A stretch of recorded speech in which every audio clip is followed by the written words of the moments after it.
স্বাগত দীপ্ত সংবাদে, সঙ্গে আছি আমি আনোয়ার হোসেন। অন্তর্বর্তী সরকারের উপদেষ্টা হিসেবে শপথ নেবেন আর অন্তত 4 থেকে 5 জন। সম্ভাব্য 4 জন হলেন অর্থনীতিবিদ ওয়াহিদুদ্দিন মাহমুদ, সাবেক মন্ত্রিপরিষদ সচিব আলী ইমাম মজুমদার, সাবেক সেনা কর্মকর্তা জাহাঙ্গীর আলম ও সাবেক সচিব ফজল কবির খান। বঙ্গভবনে বিকেল 4টায় নতুন উপদেষ্টাদের শপথ পড়াবেন রাষ্ট্রপতি মোহাম্মদ শাহাবুদ্দিন। এ সময় প্রধান উপদেষ্টা, শান্তিতে নোবেলজয়ী ডক্টর মোহাম্মদ ইউনূস সহ অন্যান্য উপদেষ্টারা উপস্থিত থাকবেন। এর আগে ডক্টর ইউনূসের নেতৃত্বে 17 সদস্যের উপদেষ্টা পরিষদ গঠিত হয়।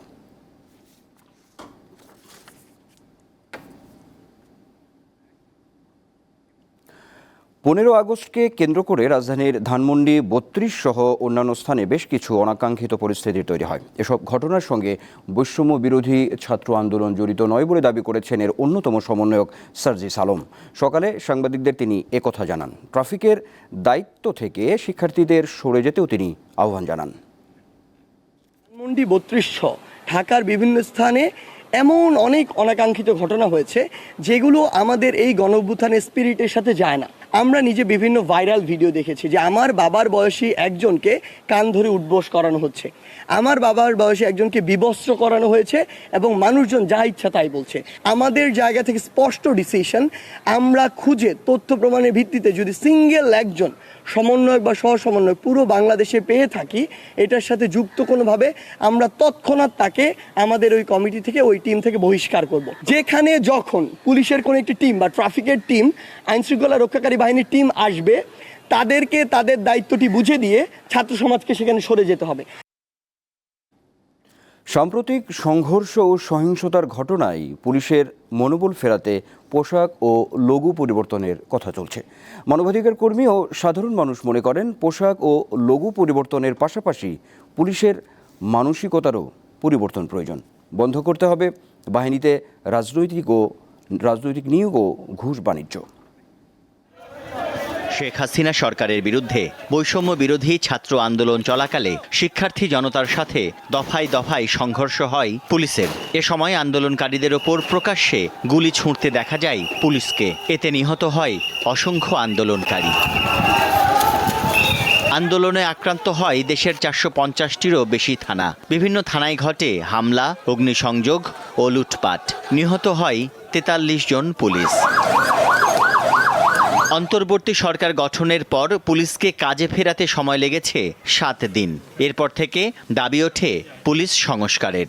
গত 16 বছর ধরে হচ্ছে যে পুলিশের প্রতি যে একটা মানুষের ঘৃণা জন্মাইছে, সেটা আপনি একদিনে চাইলে ক্লিয়ার করতে পারবেন না। সেজন্য হচ্ছে যে পোশাকটা হচ্ছে পরিবর্তন করা আসলে জরুরি। পোশাকের সাথে সাথে তাদের মাইন্ডসেটটা চেঞ্জ হওয়াও জরুরি, যে না আমরা কোনো দলের হয়ে কাজ করব না, আমরা সবার হয়ে কাজ করব, সাধারণ জনগণের হয়ে কাজ করব। এমন পুলিশ চাই যারা কোনো রাজনৈতিক দলের তাবেদারি করবে না, তারা জনমানুষের স্বার্থে কাজ করবে। সাধারণ মানুষও চান জনবান্ধব পুলিশ। চান্দা চাইতো না, ঘুষ চাইতো না, লেটা চাইতো, মুড়ে মুড়ে খারাপ দিত না। স্বেচ্ছাচারিতার কারণে পুলিশ তার নিজের স্বকীয়তা হারাইয়া ফেলেছে। এই জন্য পোশাকটা চেঞ্জ করলে মানুষের মনের মধ্যে একটা ভীতি কেটে যাবে। পুলিশের মন পরিষ্কার থাকলে হবে আর কি, ঠিক আছে। পোশাকের উপরে কোনো কিছু হয় না।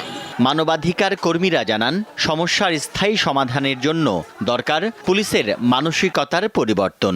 পুলিশের 16 ঘন্টা 18 ঘন্টা ডিউটি করতে হয়, এটা অমানবিক। পোশাক, লোগো এবং তাদের প্রশিক্ষণ, তাদেরকে যাতে রাজনৈতিকভাবে কেউ ব্যবহার না করে, তাদেরকে যাতে দলীয় কর্মীর মতো ব্যবহার না করা হয়, তাদের পেশাদারিত্বের দক্ষতার ভিত্তিতে যাতে প্রমোশন হয়, প্রশিক্ষিত করতে হবে, তাকে ট্রমাটাইজ যে সেখান থেকে ফিরিয়ে আনার জন্য চেষ্টা করতে হবে। এর আগেও 2004 ও 2016 সাল সহ বেশ কয়েকবার পুলিশের পোশাক পরিবর্তন হলেও কমেনি পুলিশের বিরুদ্ধে অভিযোগ। তাই পোশাকের পাশাপাশি পুলিশকে দায়িত্বশীল আচরণের আহ্বান জানান তিনি। তানভীর খন্দকার, দীপ্ত সংবাদ, ঢাকা।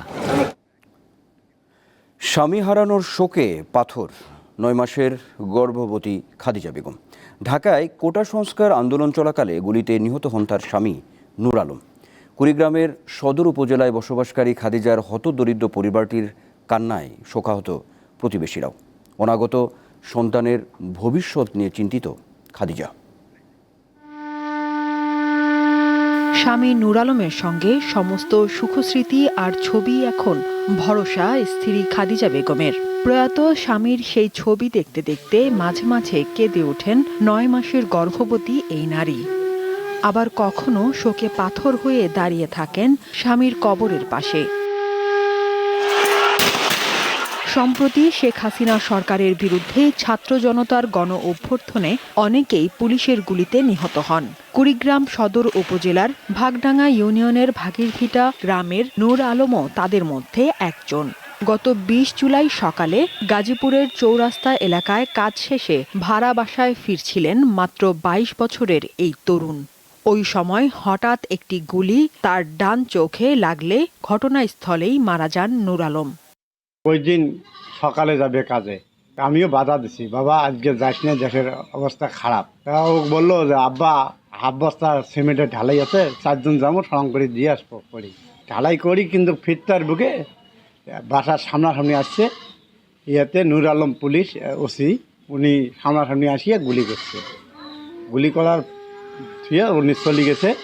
পরে আমার তৎক্ষণাৎ একজনে আসি আমার খবর দিল যে আপনার পোলা গুলি খেয়েছে। এমন মৃত্যু মানতে পারছেন না তার প্রিয়জনেরা।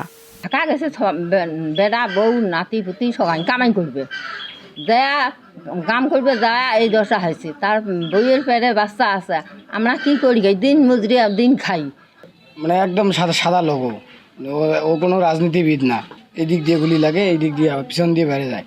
এখন আমার বোনে কি করি বাঁচবে, ওর পেটের সন্তান, ওর মা পাগলি, বাবা কি ধন, বাবা বুড়ি হয়ে গেছে, একটা বড় ভাই নাই।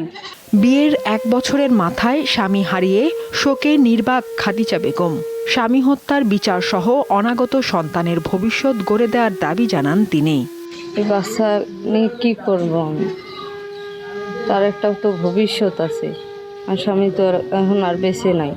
ভ্যান চালক আমির হোসেন ও গার্মেন্টস কর্মী নূর বানুর 2 ছেলের মধ্যে বড় ছিলেন এই নূর আলম। দীপ্ত, বার্তাকক্ষ। দীর্ঘদিন ধরে সংস্কারের অভাবে ব্রাহ্মণবাড়িয়া পৌরসভার বেশিরভাগ সড়কেরই বেহাল দশা। এসব সড়ক দিয়ে প্রতিদিন ঝুঁকি নিয়ে চলাচল করছেন স্থানীয়রা। একটু বৃষ্টি হলেই খানাখন্দে ভরা রাস্তা তলিয়ে যায়, তখন মানুষের দুর্ভোগের সীমা থাকে না। ১৫০ বছরেরও বেশি পুরনো ব্রাহ্মণবাড়িয়া পৌরসভা কাগজে কলমে প্রথম শ্রেণীর হলেও এর বেশিরভাগ সড়কই তৃতীয় শ্রেণীর। প্রায় ৩ লাখ মানুষের এই পৌরসভায় বছরের পর বছর সংস্কার কাজ না করায় অনেকটাই চলাচলের অনুপযোগী হয়ে পড়েছে সড়ক।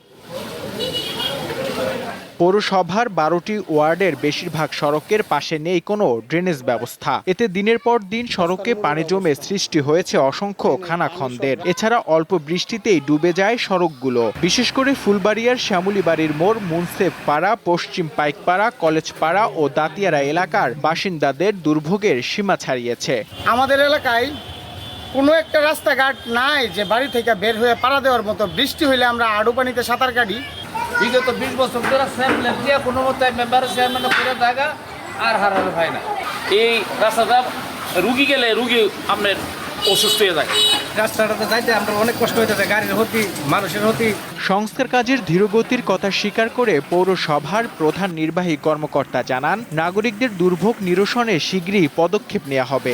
অবিলম্বে আমাদের আরো 122টা রাস্তার ভিতর থেকে 57টা গেলে বাকি যে রাস্তাগুলো আছে এগুলো সমস্ত কাজগুলো দ্রুত সম্পন্ন করা শেষ করা। জেলার প্রকৌশল বিভাগের তথ্য মতে পৌরসভায় 229 কিলোমিটার পাকা এবং 28 কিলোমিটার কাঁচা সড়ক রয়েছে। দীপ্ত, বার্তাকক্ষ। পৃথিবীর ইতিহাসে যুগে যুগে বিভিন্ন দেশে স্বৈরশাসকের আবির্ভাব ঘটেছে। তাদের দ্বারা নানাভাবে নির্যাতন নিপীড়নের শিকার হয় দেশের মানুষ। বেশিরভাগ স্বৈরশাসকের পরিণতি হয়েছে জনরোষের মুখে দেশ ত্যাগের মধ্য দিয়ে। তাদের কেউই আর রাজনীতিতে ফিরতে পারেননি। প্রাচীন যুগে মিশরের ফারাও আখেনাটন থেকে শুরু করে যুগে যুগে বিভিন্ন দেশে স্বৈরশাসকরা এসেছেন দৃশ্যপটে। 5 আগস্ট বাংলাদেশের ছাত্র জনতার বিক্ষোভের মুখে পদত্যাগ করে দেশ ছেড়ে পালিয়ে যান সাবেক প্রধানমন্ত্রী শেখ হাসিনা। এর মধ্য দিয়ে 15 বছরের আওয়ামী লীগ শাসনের পতন হয়। তবে এখন আলোচনায় পলাতক স্বৈরশাসকরা কি ফিরতে পেরেছেন রাজনীতিতে? ইতিহাস বলে কেউই ফিরতে পারেননি। 80-র দশকে ভয়াবহ অর্থনৈতিক সংকটে পড়ে দক্ষিণ পূর্ব এশিয়ার দেশ ফিলিপাইন্স। তবে তাতে ভ্রুক্ষেপ ছিল না দেশটির প্রেসিডেন্ট মার্কোসের। এক পর্যায়ে তার বিরুদ্ধে মাঠে নামে ক্ষুব্ধ জনতা। গণ অভ্যুত্থানের মধ্যে 1986 সালে দেশ থেকে পালিয়ে যান তিনি। পরে 3 বছরের মাথায় যুক্তরাষ্ট্রের হাওয়াই দ্বীপে নির্বাসনে মৃত্যু হয় ক্ষমতার শোকে বিপর্যস্ত মার্কোসের। করুণ পরিণতি হয়েছিল পাকিস্তানের সাবেক সামরিক শাসক জেনারেল পারভেজ মোশাররফেরও। এক সামরিক অভ্যুত্থানের মাধ্যমে 1999 সালে ক্ষমতা দখল করেন তিনি। নানা বিতর্কের মাঝেই 8 বছর দেশ শাসন করেন মোশাররফ। 2008 সালে নির্বাচনে তার দলের শোচনীয় পরাজয় ঘটলে পার্লামেন্টে অভিশংসনের মুখে পালিয়ে যুক্তরাজ্যে আশ্রয় নেন। এদেশ ওদেশ ঘুরতে ঘুরতে শেষ পর্যন্ত দুবাইয়ে মারা যান পাকিস্তানের এই সামরিক স্বৈরশাসক। দক্ষিণ এশিয়ার আরেক দেশ শ্রীলঙ্কায় 2022 সালে পতন হয় স্বৈরশাসক প্রেসিডেন্ট গোতাবায়া রাজাপাকসের। মারাত্মক অর্থনৈতিক সংকটে থাকা দেশকে দেউলিয়া ঘোষণা করেন রাজাপাকসে।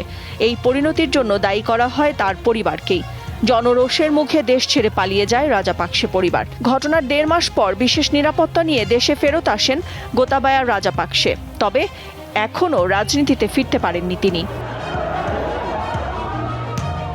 বিশেষজ্ঞদের মতে স্বৈরাচারী শাসকরা যখন গণরোষের মুখে ক্ষমতাচ্যুত হন তখন তাদের বেশিরভাগই দেশত্যাগে বাধ্য হন। তাদের জীবন শেষ হয় নিঃসঙ্গভাবে। কোনো কোনো স্বৈরশাসক নিজ দেশে ফিরেছিলেন ঠিকই, তবে তাদের কেউই রাজনীতিতে আর সেভাবে ফিরতে পারেননি।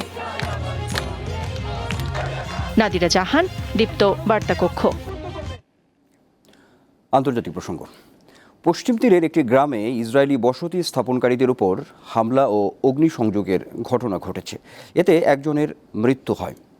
আন্তর্জাতিক গণমাধ্যমগুলো জানায়, স্থানীয় সময় বৃহস্পতিবার সন্ধ্যায় মুখোশ পরা কিছু মানুষ নাবলুস শহরের কাছে জিট গ্রামে আক্রমণ করে। এ সময় তারা ঢিল ও পেট্রোল বোমা ছুড়ে মারে বলে জানায় ইসরায়েল। হামলার নিন্দা জানিয়েছে ইসরায়েল। এদিকে দখলকৃত পশ্চিম তীরে ইসরায়েলি হামলায় 2 জন ফিলিস্তিনি নিহত হয়েছেন। নাবলুস শরণার্থী ক্যাম্পের বালাটায় এই হামলা হয়।